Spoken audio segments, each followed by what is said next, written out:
ಕಷ್ಟಪಟ್ಟು ದುಡಿದು ಆಸ್ತಿಯನ್ನ ಮಾಡಿದವರಿಂದ ಕಿತ್ಕೊಂಡು ಇಲ್ಲದವರಿಗೆ ಕೊಡೋದಕ್ಕೆ ಮಿಸ್ಟರ್ ರಾಹುಲ್ ಗಾಂಧಿ ಸಿದ್ಧರಾಗಿ ನಿಂತಿದ್ದಾರೆ.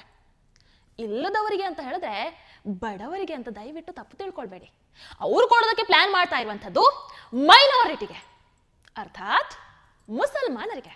ಆದರೆ ಎಂತಹ ಡೇಂಜರಸ್ ಹೇಳಿಕೆಗಳನ್ನು ಕೊಟ್ಟು ನಮ್ಮ ದೇಶವನ್ನ ದಿಕ್ಕು ತಪ್ಪಿಸ್ತಾ ಇದೆ ನೋಡಿ ಈ ಕಾಂಗ್ರೆಸ್. ಇಷ್ಟು ಓಪನ್ ಆಗಿ ಹೇಳಿರುವಂತದ್ದನ್ನ ಮೋದಿಜಿ ಖಂಡಿಸಿದ್ರೆ ಮೋದಿಜಿ ವಿಲನ್. ದುಡಿದು ತಿನ್ನೋರಿಂದ ಕಿತ್ಕೊಂಡು ದುಡಿದೇ ಆರಾಮಾಗಿ ಉಣ್ಕೊಂಡಿರೋರಿಗೆ ಕೊಡೋದನ್ನ ಸಮಾನತೆ ಅಂತ ಹೇಳೋದಿಲ್ಲ ಗುರು. ಕಮ್ಯುನಿಸಂ ಅಂತ ಹೇಳ್ತಾರೆ, ನಕ್ಸಲಿಸಂ ಅಂತ ಹೇಳ್ತಾರೆ, ಇನ್ನು ಸರಿಯಾಗಿ ಹೇಳೋದಾದ್ರೆ ದರೋಡೆ ಅಂತ ಹೇಳ್ತಾರೆ. ಎಕ್ಸಾಕ್ಟ್ಲಿ ರಾಹುಲ್ ಗಾಂಧಿ ಆಶ್ವಾಸನೆಯನ್ನು ಕೊಡ್ತಾ ಇರುವಂತದ್ದು ಕೂಡ ಇದನ್ನೇ.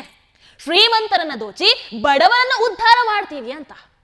ಮೋದಿಜಿ ತಮ್ಮ ಭಾಷಣದಲ್ಲಿ ಈ ಕಾಂಗ್ರೆಸ್ಸಿಗರನ್ನ